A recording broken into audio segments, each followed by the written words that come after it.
Assalamualaikum warahmatullahi wabarakatuh. Alhamdulillah wassalatu wassalamu ala Rasulillah Sayyidina Muhammad bin Abdullah wa ala alihi wa sahbihi wa wala. Subhanaka la ilma lana illa ma 'allamtana innaka antal alimul hakim. Amma ba'du.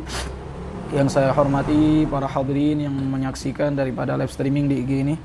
Kita akan melanjutkan pelajaran kita di dalam kitab Taqrirat Sadidat dan juga menyikapi tentang kita sudah di penghujung bulan suci Ramadan. InsyaAllah kita tingkatkan lagi amal ibadah kita. Dan begitu juga kita akan menunaikan daripada di akhir Ramadan ini tentang zakat fitrah yang mungkin akan kita jelaskan di penghujung pertemuan kali ini.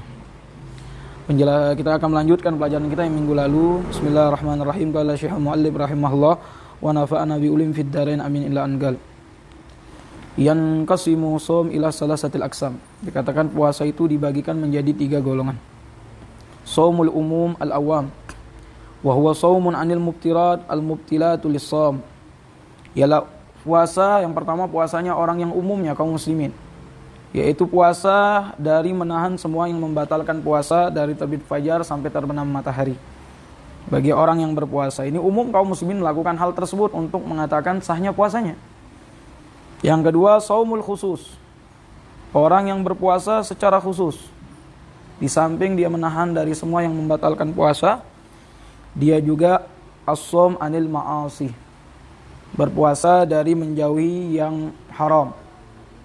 Makanya ada hadis Rasulullah sallallahu alaihi wasallam bersabda, "Tuftaru fi khamsatun tuftaru bihinna shaim."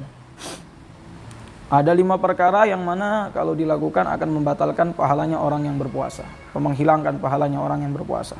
Puasanya sah tapi pahalanya tidak ada. Yang pertama, al-kadzib, berkata bohong. Di bulan puasa berkata bohong. Banyak sekarang orang mengentengkan berkata bohong. Al-kadzib itu qaul bi ghairi waqi', laisa bihil waqi'.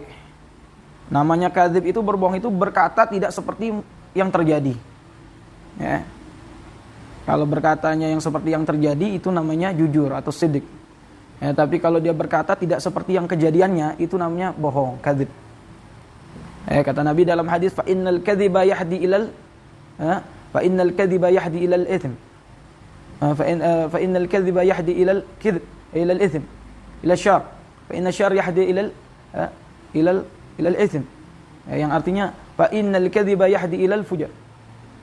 Sesungguhnya kebohongan itu akan menghantarkan kepada keburukan, dan keburukan itu menghantarkan kepada dosa. Jadi jangan mengentengkan. Sampai orang itu dikenang al-kadzdzab, pembohong besar. Ini di dalam bulan puasa kalau berbohong bisa menghilangkan pahala puasa.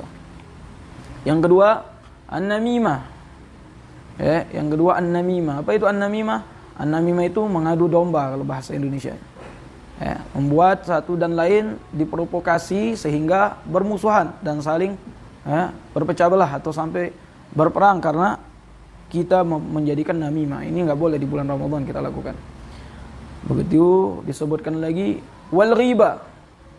Dan begitu juga yang menghilangkan pahala puasa al-ghiba, menggunjing, menceritakan keburukan orang lain yang kalau dia mendengarnya dia tidak suka. Walaupun yang kita ceritakan itu ada di sisi orang tersebut. Dikatakan oleh ulama kalau kita menceritakan keburukan seseorang dan keburukan itu memang ada di sisi orang itu, itu namanya ghibah. Kenapa? Karena kita tidak bilang di depan dia. Kalau kita bilang di depan dia, kita nasihati dia untuk kembali ke jalan yang benar daripada kemaksiatan yang dia perbuat, daripada kesalahan yang dia perbuat, maka itu namanya nasihat. Tapi usahakan kalau menasihatkan saudara kita jangan di depan orang. An-nasiha guddam nas fadhiha, kata Imam Haddad. Menasihati orang di depan orang umum, menyebut namanya itu adalah suatu yang memalukan. Tapi kalau andaikan kita mau menasihati orang, kita temui dia, kita ajak ngomong, kita nasihati, kita kasihkan peringatan. Jangan kita ghibai dari belakang. Ini sama seperti kata Allah memakan bangkai saudaranya sendiri. Menggunjing, menceritai aibnya. Itu kalau ada di sisinya namanya ghibah. Tapi kalau tidak ada di sisi saudara kita itu, tentang keburukannya tidak ada, kita menceritakannya, tapi tidak ada di sisinya, maka itu namanya fitnah.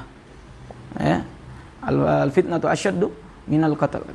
Fitnah itu lebih bahaya lagi daripada pembunuhan. Hakadha. Naam.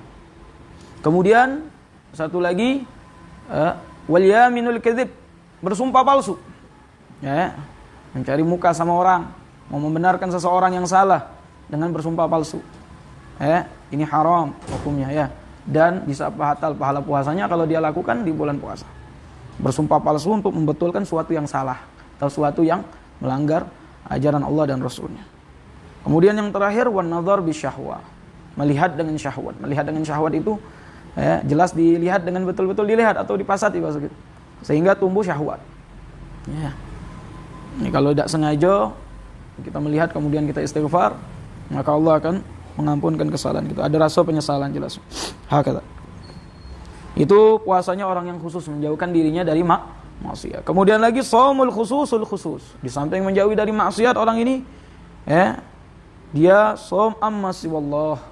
Dia puasa atas selain Allah. Artinya bulan Ramadan fokus dengan ibadah, tidak ngurusin perkara dunia, tidak ngurusin perkara apapun, fokus ibadah. Ini orang sudah dapat derajat di sisi Allah. Salah satunya amalan para salaf yang dilakukan oleh seorang ulama di negeri Hadramut seperti Habib Abdullah bin Husain bin Tahir dan banyak lagi dari para habaib mencontohkan para salaf Alawiyin dahulu. Mereka kalau mau masuk Ramadan dikumpulkan anak istrinya sebelum masuk Ramadan. Ditanya satu-satu kepada istrinya apa yang inti mau lakukan nanti di bulan Ramadan. Istrinya ngomong saya nanti mau lakukan taraweh, mau khatamkan Al-Quran, terus nanti saya juga mau berkhidmat untuk masak untuk ini. Dia cerita. Begitu juga ditanya anaknya apa yang inti mau lakukan nanti di bulan Ramadan. Ditanya, begitu itu dirinya dia sendiri dia bertanya apa yang anak mau lakukan di bulan Ramadan. Ini Ramadan sudah di penghujung. Ini kita sedih mau berpisah dengan Ramadan, tamu yang mulia Ramadan ini. Sampai Nabi pernah mengingatkan lau ya'lamu ma fi Ramadan. La tamannau an takuna sana kulhu Ramadan. Kama qala Nabi sallallahu alaihi wasallam.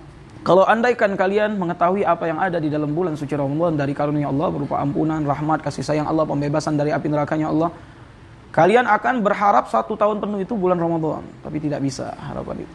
Paham tuh? Hakada. Kemudian makruhatus shaum. Apa saja yang dimakruhkan di bulan puasa?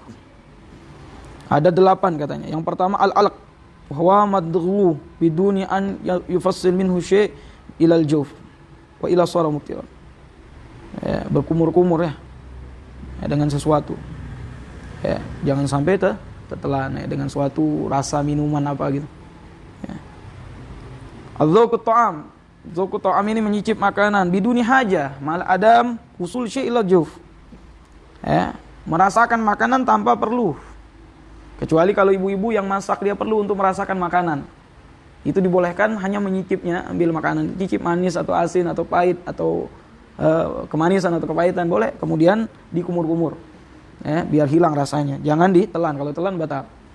Ini makruh bagi yang tidak ada hajat, tapi kalau ada hajat boleh saja. Wa amma li hajat fala yukrah. Kalau ada hajat tidak dimakruhkan. Paham tuh? Kemudian al-ihtijam.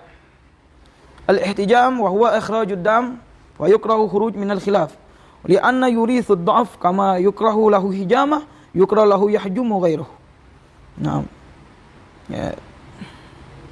Al-hijamah, al-ihtijam itu atau kita bilang hijamah atau pakai hijamah, dibekam, dikeluarkan darah kita di bulan suci Ramadan hukumnya makruh. Keluar daripada khilaf dikarenakan bisa menyebabkan kita lemas, tidak bertenaga.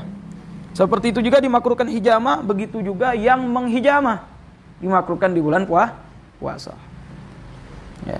Apalagi donor darah. Donor darah ini bukan lagi mengeluarkan darah sedikit kayak hijamah, tapi mengeluarkan darah yang banyak. Dimakruhkan jelasnya. Jangan sampai mau beramal sunnah menjadi meninggalkan wajib. Dia berdonor darah untuk menolong orang sunnah sampai membatalkan puasa yang wajib. Ini namanya ghurur. Dosa dia. Bukan dapat paha. Nah, kalau mau donor darah nanti setelah buka puasa nanti sudah sehat habis tarawih, nah donor darah enggak apa-apa. Karena sudah ada tenaga. Dan kalau juga setelah donor darah bisa juga dengan minum susu lagi biar sehat lagi karena sudah malam, tidak di waktu puasa. Fahim tum? Yang keempat, majjul ma' ba'dal iftar, ay ikhraju minal fam wa yadhhab ma fihi minal barakatis shaum kama qala safatul al yukrahul alaq waz-zawq wal ihtijam wal majjul ma' indal iftar minas siyam. Nah, mengeluarkan air setelah berbuka ba'dal iftar. Izhab ma bihi minal barakatus shaum. Iya, majul ma itu seperti mengeluarkan air dari mulut ya, dengan sengaja. Setelah kita berbuka puasa, jangan udah minum aja sudah. Paham tuh? Wa ghusl bil irtimas. Walau kana ghusl wajiban. Mandi dengan menyelam. Hukumnya makruh. Walaupun mandi itu wajib, mandi wajib.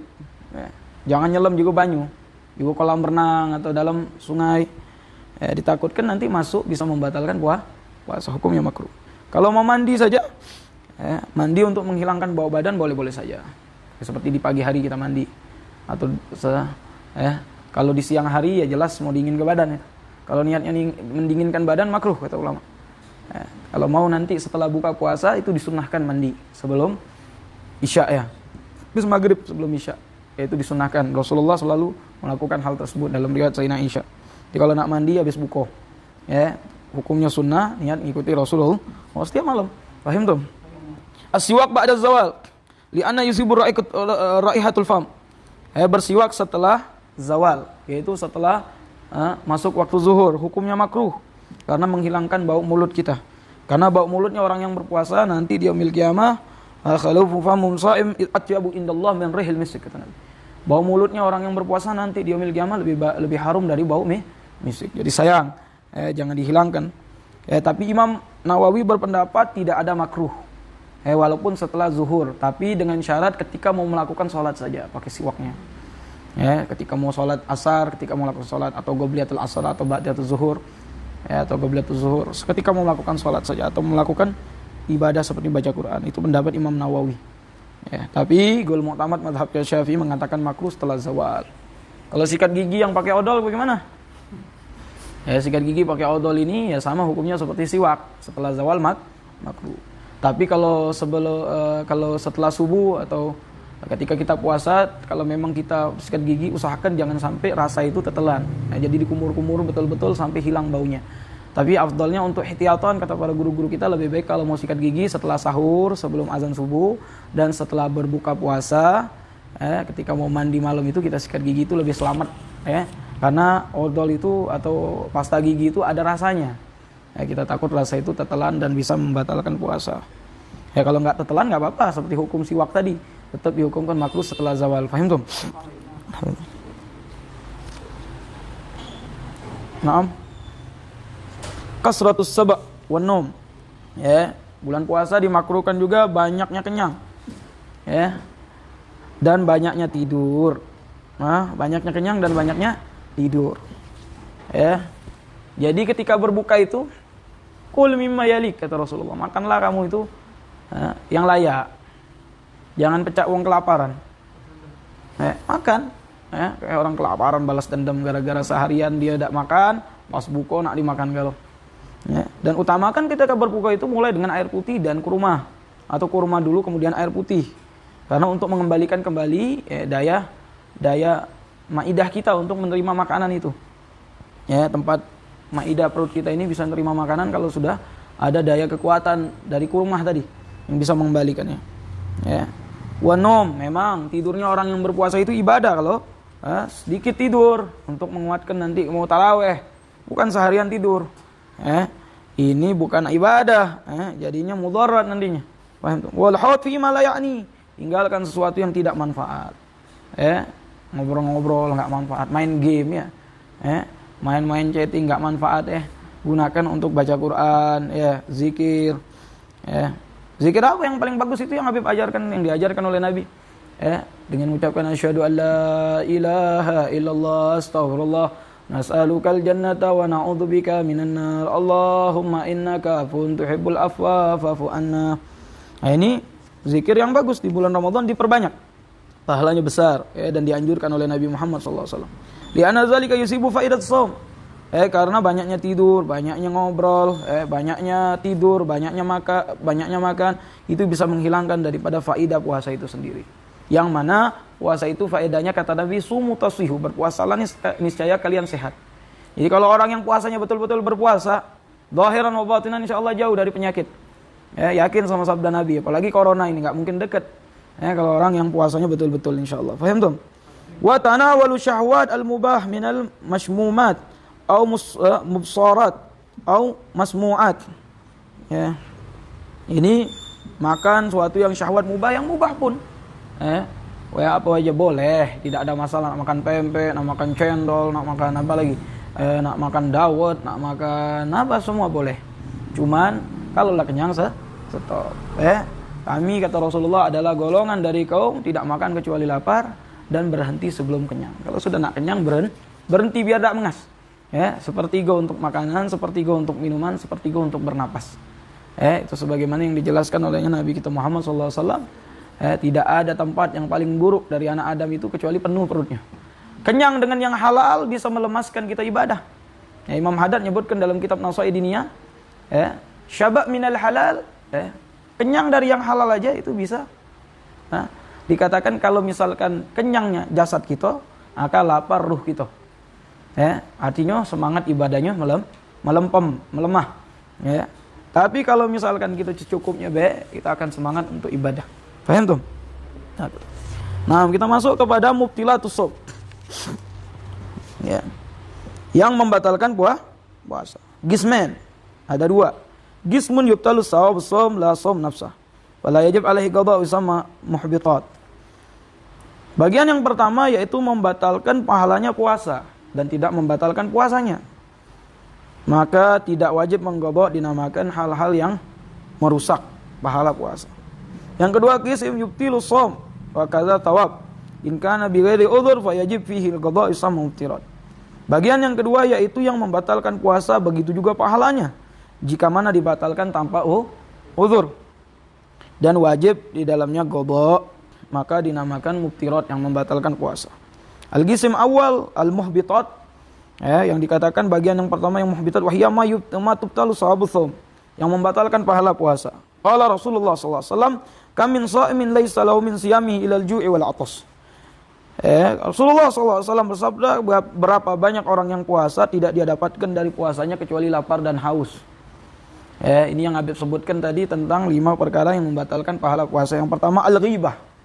Kita ulang lagi, tidak ada masalah. Ghibah wahiyya dzikruka akhaka muslim bima yakrahu walau kunta shadiqan. Menyebutkan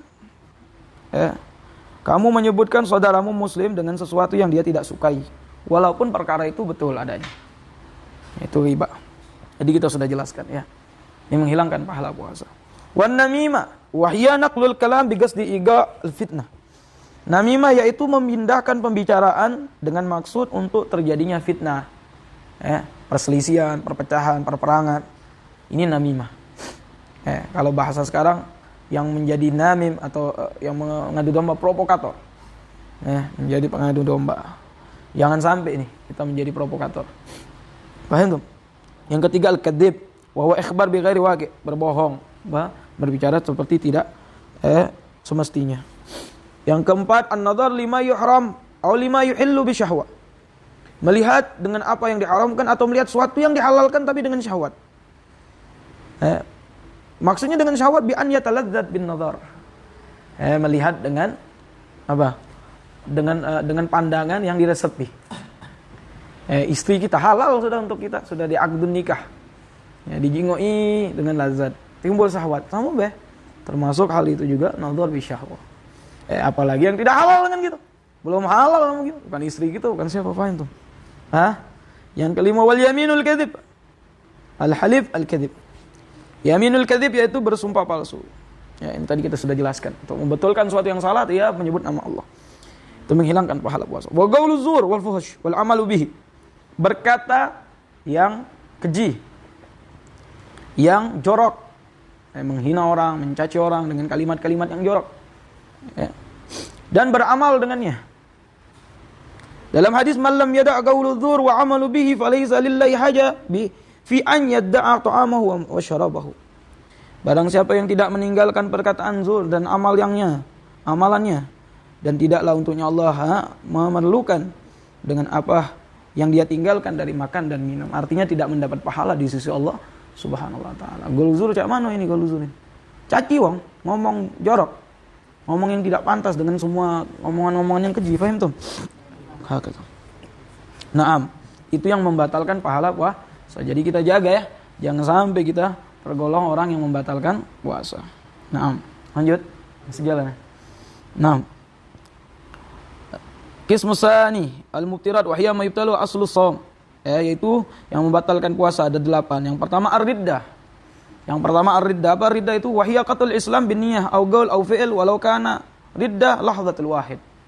Lahdatul wahidah. Riddah itu artinya murtad, keluar dari Islam.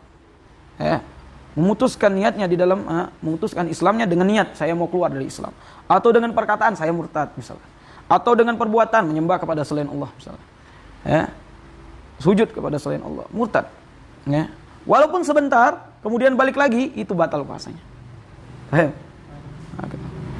Walaupun sebentar. Yang kedua, al-haid wan nifas wal wilada walau lahda minan nahar.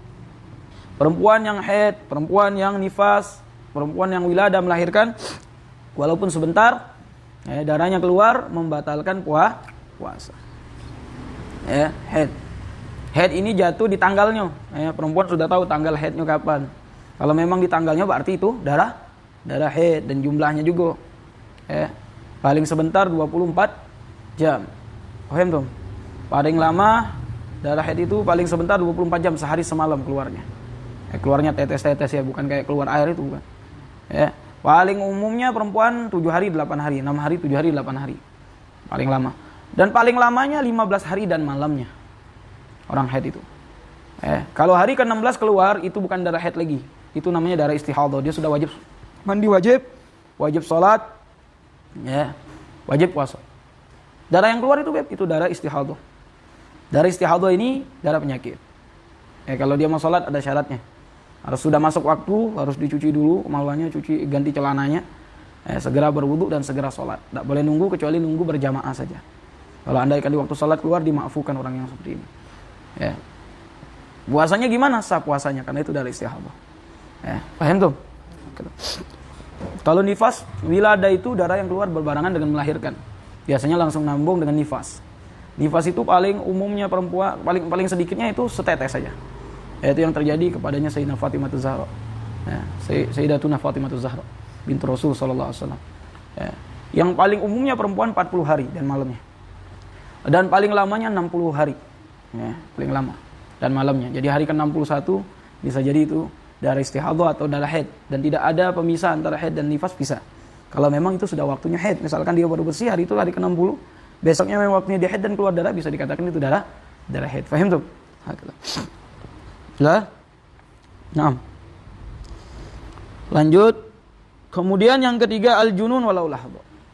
Gila walaupun sebentar. Orang ini waras, makan obat waras. Kemudian habis dosisnya gila lagi. Kemudian makan obat lagi waras.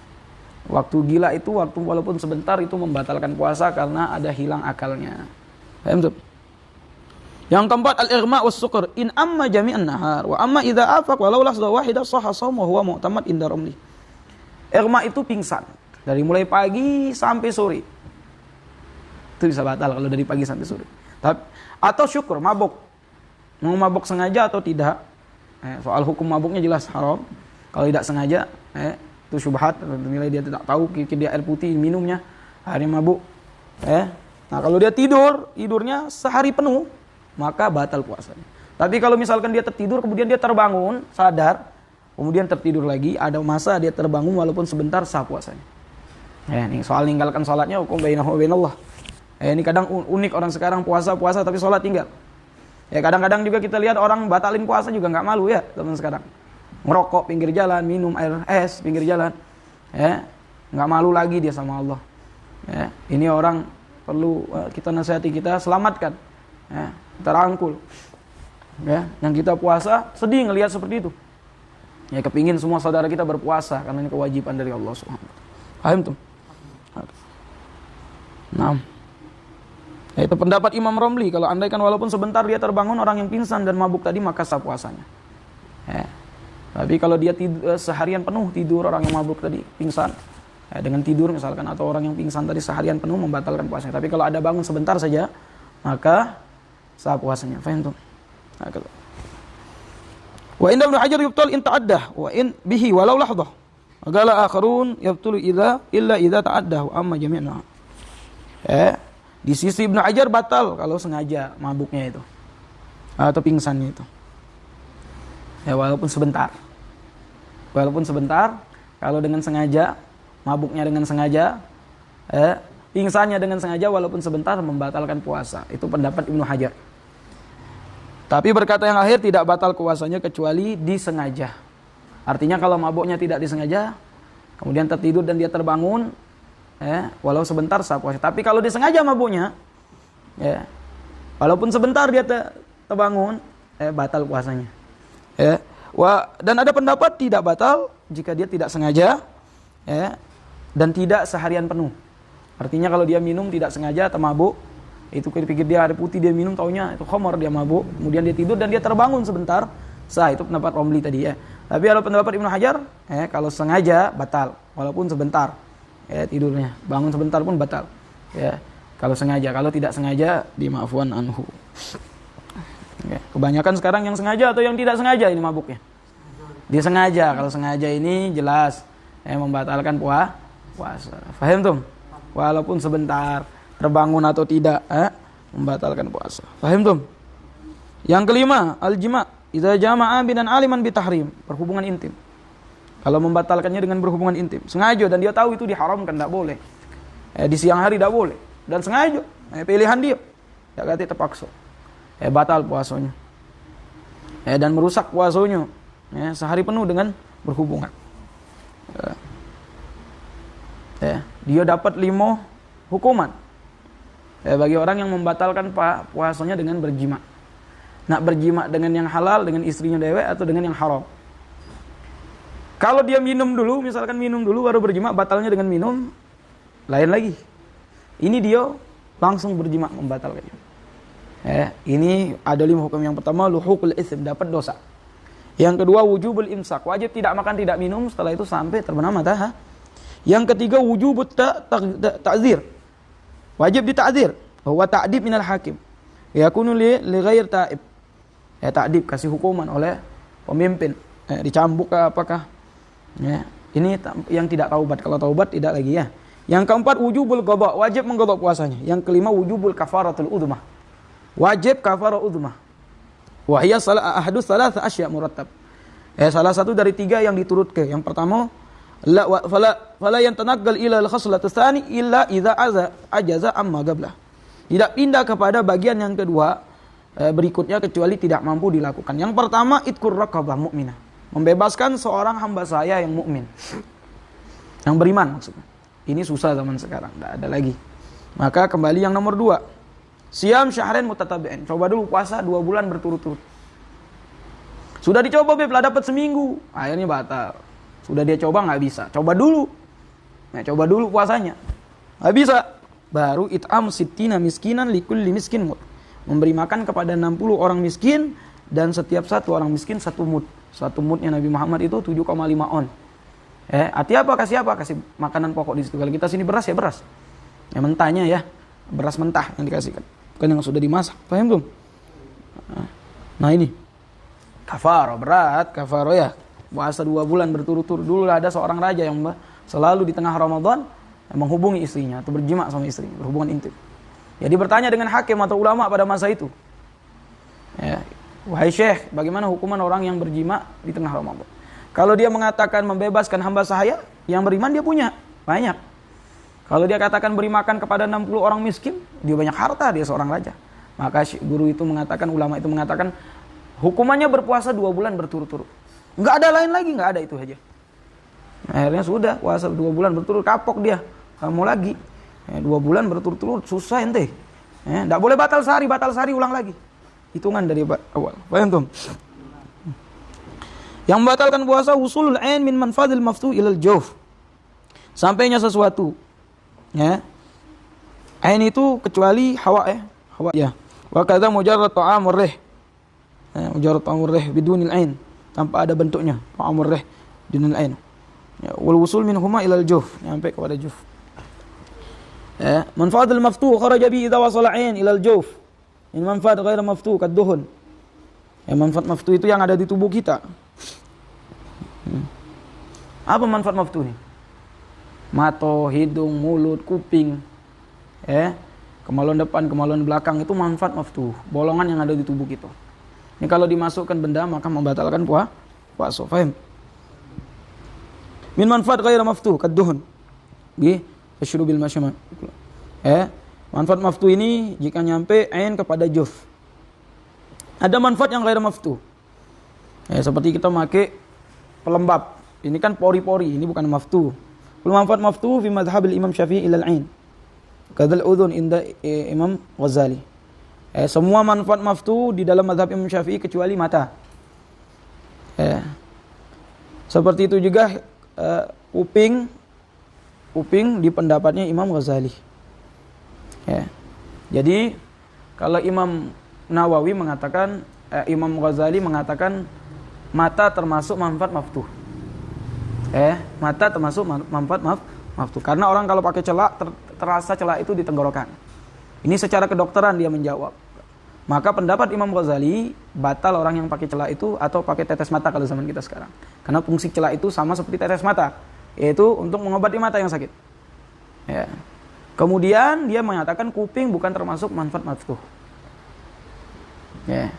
Tidak batal kalau korek-korek kuping, pendapat Ghazali. Tapi kalau Nawawi mengatakan mata bukan manfaat maftuh, tapi kuping termasuk manfaat maftuh. Jadi kalau korek-korek kuping batal lalu pendapat Imam Nawawi. Jadi cak mano gabung kedua pendapat ini. Itu namanya ihtiyatan, berhati-hati. Tidak ada netes mata dan tidak ada bercelak ketika lagi puasa dan tidak mengorek-ngorek kuping. Paham? Kalau mulut jelas kecap-kecap tangan bisa membatalkan puasa. Paham tuh? Apalagi kecap permen. Jelas batal itu ya. Paham tuh? Kecap tangan be batal apalagi kecap permen teh. Ilal juf. Yuhillul ghidha wad dawa kal ma'dan wa yuhillul dawa faqad kadimagh. Kepada juf. Yuhillul ghidha yang tempatnya makanan dan tempatnya obat yang ada di perut. Masalah usul al-ain ilal juf, hukum ibrah. Ini hukum pakai suntikan. Yajuz lidarurah. Walakin ikhtilafu fi iftaliha lisawm salasatil aqwal. Ini pertanyaan yang minggu lalu, ini jawabannya. Hukumnya pakai jarum atau jarum suntik. Boleh untuk darurat. Akan tetapi berbeda pendapat ulama tentang batalnya puasanya atas 3 pendapat. Ada pendapat innaha tubtilu mutlaqan li'anna wasalat ilal juf. Ada yang menjelaskan pendapat mengatakan sama sekali namanya suntik itu batal. Sama sekali suntik itu batal. Karena apa? Karena nyampe kepada juf, maidah gitu. Nah itu suntik obat, nah itu suntik makanan, nah itu suntik vitamin. Batal. Ini pendapat yang pertama. Yang kedua, innaha la tubtil mutlaqan. Ada lagi yang mengatakan pendapat kedua tidak batal sama sekali. Li'anna wusul ilal jawb min ghairi manfaadil maftuh. Pendapatnya mengatakan tidak batal ini karena nyampenya kepada maidah kita, jawb tempat makanan kita itu bukan dari tempat manfaat yang maftuh. Suntik itu di mana? Di tangan, ya kan? Suntik itu di mana? Di tangan, terus di bokong. Ini bukan manfaat maftuh. Kalau suntiknya di mata, di hidung, di mulut, di kuping, di malun depan atau belakang itu jelas batal karena itu manfaat maftuh. Ini bukan di manfaat maftuh, di tangan kita, di bokong kita misalkan. Ini bukan manfaat maftuh, tidak batal. Ini pendapat yang kedua. Karena bukan dari manfaat maftuh nyampe ke dia. Wa qala fihi tafsil wa huwa ashah. Ada lagi pendapat yang ada definisinya. Ini yang paling tepat. Idza kana mughaddiyan fatubtilu shaum. Wa idza kana ghaira mughaddiyan fa nadhar. Jika mana yang disuntikan itu bisa memberi asumsi makanan atau konsumsi makanan kepada tubuh kita, maka membatalkan puasa. Seperti apa? Habib pernah bilang vitamin, seperti impus, yaitu memberi makanan kepada tubuh. Jika mana tidak memberi makanan, maka kita lihat. Idza kana fi uruq mujawwafah wa ya aurid fatubtil. Jika mana disuntikannya itu di uruk mujawwafah. Uruk itu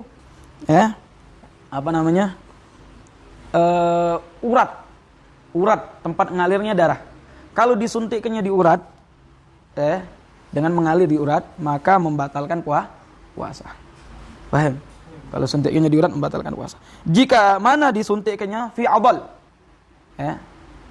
Ada urat, ada apa Habib bilang kemarin? Otot. Kalau disuntikkannya di otot, wahyal uruq ghaira mujawwafah fala tubtal, tidak batal. Jadi biasanya kayak vitamin, kayak impus itu biasanya disuntikan di urat tempat jalannya darah. Itu membatalkan puasa. Dan jelas itu untuk taghdiyah, untuk makanan. Kalau disuntikkannya ke otot, biasanya obat kayak KB kemarin yang dikatakan. Kemudian obat sakit, ya disuntiknya di urat seperti di bokong kita, di otot. Ya itu tidak membatalkan puasa karena bukan untuk makanan. Paham tuh? Nah ini jawaban yang lebih jelas dari apa yang kita pertanyakan minggu lalu ya. Hukum nukhaimah wa mislu balgham. Ya tafsir. Nah ini insyaallah akan kita lanjutkan di pertemuan yang akan datang. Mungkin minggu depan sudah lebaran ya. Nah, tapi insyaallah kita akan berjumpa di pertemuan yang akan datang. Nah, sebelum ditutup sedikit mau menyebutkan tentang perkara puasa, tentang perkara zakatul fitrah. Zakatul fitrah ini ditanya terus. Apa hukum zakat fitrah? Hukum zakat fitrah itu wajib.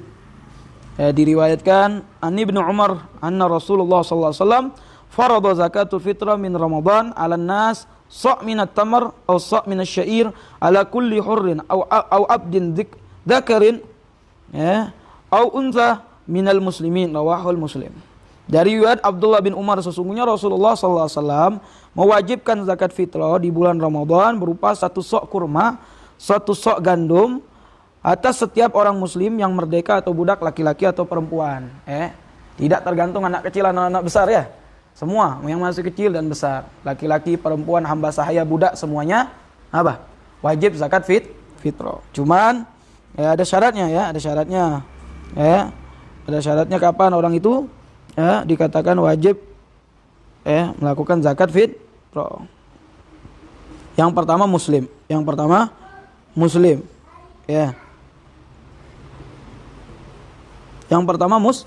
Kapan orang itu dikatakan wajib mengeluarkan zakat fitrah? Yang pertama muslim. Yang kedua mendapati Ramadan. Dari awal Ramadan sadar kalau kita nak mengeluarkan zakat fitrah cuman belum wajib. Kapan wajibnya? Ketika mana dia mendapati akhir Ramadan dan mendapati malam 1 Syawal. Misalkan orang itu sakit, suri Ramadan masih hidup. Masuk maghrib masih hidup, kemudian tidak lama meninggal, dapat akhir Ramadan dan dapat malam 1 Syawal, maka dari hartanya wajib dikeluarkan zakat fitrah. Paham? Kemudian ada anak-anak kecil yang lahir di akhir Ramadan. Habis sholat asar lahir budak nengek. Dapat akhir Ramadan dan dapat malam Syawal, maka wajib dikeluarkan zakat fitrah.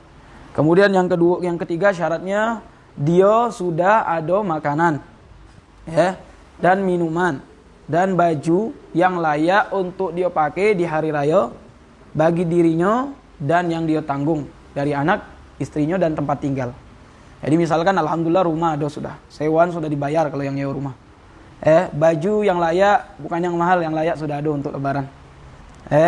Untuk anak istrinya sudah ada. Kemudian makanan untuk hari lebaran sudah ada. Nah lebih dari itu maka baru mengeluarkan zakat fitrah. Pertama untuk dirinya. Dilebih lagi dia punya rizik, maka berikan zakat untuk istrinya. Ada lagi lebih untuk anak-anaknya. Paham? Ada lagi lebih boleh untuk orang tuanya. Tapi dia bilang istrinya pengen bayar zakat fitrah dewek dengan duit dia karena dia bekerja. Boleh, tapi minta izin sama suami. Karena dia di bawah tanggung jawab suami. Anaknya sudah bekerja, mau mengeluarkan zakat fitrah dewek karena masih bujang atau belum menikah yang perempuan. Mau mengeluarkan zakat fitrah dewek, boleh tak beb? Boleh, tapi izin sama ayahnya, sama orang tua. Izin saja anak mengeluarkan zakat fitrah dewek. Sehingga tidak terulang 2 kali. Ingat zakat fitrah yang dimaksudkan dalam hadis yang kita baca tadi adalah kebutuhan pokok. Itu tadi Nabi mengatakan so' minat tamar, so' minat sa'ir. 1 so' itu 4 mud. 1 so' itu 4 mud. 4 mudnya Nabi Muhammad SAW. Dari apa? Dari makanan. Tamar itu makanan pokok orang di Jazirah Arab. Dan gandum. Jelasnya kalau kita di Indonesia apa makanan pokok? Beras. Berarti yang dikeluarkan beras, bukan uang. Kalau juga mau uang ya belikan beras. Disiapkan beras, harga beras ini sekian. Nah sekarang sudah diteliti. Bahasanya 1 mudnya Nabi itu 7,5 on. Berarti kalau 4 mudnya Rasulullah SAW kurang lebih 2 kilo 7 on.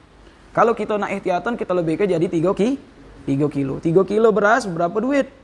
Kalau sekilonya 10.000 berarti 30.000. Beli ke 30.000. Beli berasnya. Jangan duitnya diberikan. Ini tidak sah dalam mazhab kita Syafi'i memberikan duit. Kenapa? Zakat harta ada lagi. Paham tuh? Nah, insyaallah Allah berikan kita penjelasan yang jelas tentang perkara ini. Apa niatnya? Nawaitu an ukhrija zakatun nafsi lillahi ta'ala. Saya niat mengeluarkan zakat fitrah, nawaitu an ukhrija zakatul fitrah an badani lillahi ta'ala. Saya niat mengeluarkan zakat fitrah atas diri saya karena Allah Ta'ala. An nafsi atau an badani lillahi ta'ala. Kalau kita nak niatkan untuk istri kita, an zaujati, an auladi, an waladi, an binti, saya mengeluarkan zakat fitrah. Niat itu dalam hati, mengucapkannya sunnah. Megang berasnya itu juga sunnah. Kita beli berasnya, kita ngomong saya niat mengeluarkan zakat fitrah karena Allah Ta'ala dalam hati kita. Dah sah, paham tuh? Niat itu di dalam hati. Jelas ya? Ya akhir ada pertanyaan. Ini ada pertanyaan. Bagaimana tata cara amil menerima zakat? Apakah boleh kita lakukan donor darah dengan tujuan menyelamatkan orang yang membutuhkan? Bagaimana tata cara amil menerima zakat?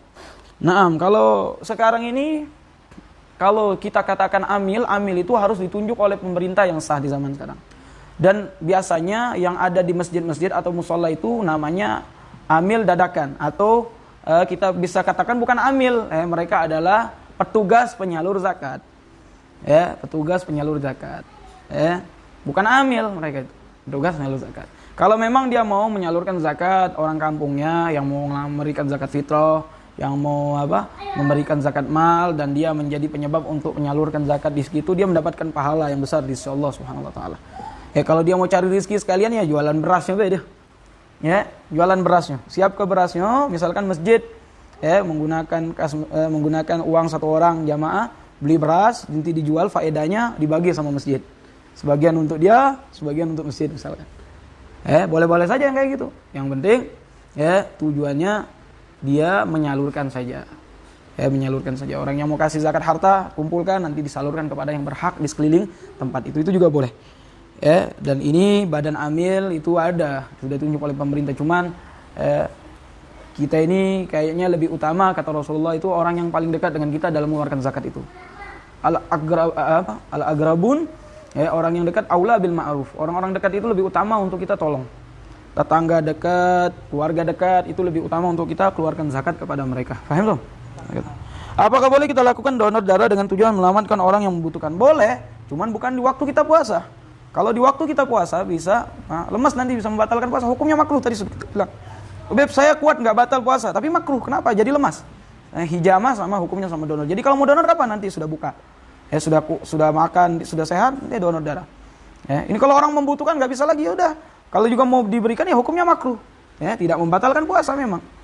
Cuman makruh, ente jadi lemas, ente kuat, jadi lemas, makruh hukumnya. Paham tuh? Ada pertanyaan yang lain? Apa hukumnya sikat gigi setelah sholat subuh? Hukum sikat gigi setelah sholat subuh tadi sudah kita jelaskan. Sama seperti hukumnya siwak. Cuman kadang-kadang kalau sikat gigi pakai obat gigi atau kita bilang odol atau yang atau yang namanya itu ada zatnya kan, ada rasanya. Kalau memang kita bisa usahakan tidak masuk, maka boleh-boleh saja kita sikat gigi. Tapi kalau rasa manis itu kita takut bakal tetelan, bisa batal puasa gitu. Jadi lebih baik kita lakukan sikat gigi itu sebelum azan subuh atau setelah buka puasa. Itu anjuran saja dari para guru-guru kita. Allah alam. Apa lagi? Assalamualaikum, mau tanya, misalkan mau zakat dengan uang itu gimana? Zakat dengan uang itu dihitung harta yang tersimpan. Zakat apa ini? Zakat tijarah kita atau zakat harta kita yang tersimpan berupa uang kita di bank atau emas yang tersimpan. Kalau sampai nisab dan berlalu selama setahun yang tidak dipakai, maka dikeluarkan zakatnya 2,5%. Misalkan saya jumlahkan emas saya sekian banyak, uang saya sekian banyak, misalkan sampai 100 juta. Uang saya yang tersimpan setahun ini 100 juta. Saya mau keluarkan zakat. Paling mudah ngitungnya dari 100 juta itu bagi 10 dulu. Bagi 10 berapa? 100 juta? 10 juta? 10 juta dibagi 4. 2,5 juta. 2,5 juta itu zakat dari 100 juta. Kalau 1 M berapa ya? Itu tinggal 25 juta kalau 1 M. 25 juta kalau 1 M zakatnya. Kalau 1 triliun 250 juta. Kalau dia punya 1 triliun 250 juta zakatnya. Ini diserahkan kepada fakir miskin. Kadang-kadang orang itu mengeluarkan zakatnya nggak sampai seperti secukupnya itu. Karena sayang sama hartanya. Padahal dengan dia keluarkan tambah Allah berkahi, tambah Allah luaskan. Bagi yang yakin dengan janji Allah. Faham tuh? Itu saja, insyaAllah bermanfaat live streaming kita yang agak panjang pada kali ini. Semoga Allah berikan manfaat kepada kita semua. Kita tutup dengan doa. Bismillahirrahmanirrahim. Alhamdulillahirabbil alamin. Allahumma shalli ala sayyidina Muhammad wa ala sayyidina Muhammad. Allahumma ja'al hadza jam'ana hadza jam'an marhuma, tafarraqana min ba'di tafarraqan ma'suma, wa la tajal fina wa la minna wa la manashiyan wa la mahruma. Allahumma faqih lil khair wa anhum alayhi, fikna lil khair wa inna alayhi. Allahumma ya farikal furqan wa munzil al Qur'an bil hikmati wal bayan. Barik Allahumma lana fi syahr Ramadan, barik Allahumma lana fi syahr Ramadan, wa inna 'alal qiyam as-siyam wa qira'atil Qur'an wa fatna min al-atham. Sallallahu ala sayyidina Muhammadin wa sallallahu alhamdulillahirabbil alamin. Wal afwi wa minkum wa billahi taufiq wal hidayah wa ridha wal inayah. Wassalamualaikum warahmatullahi wabarakatuh. Simpan. Kasih.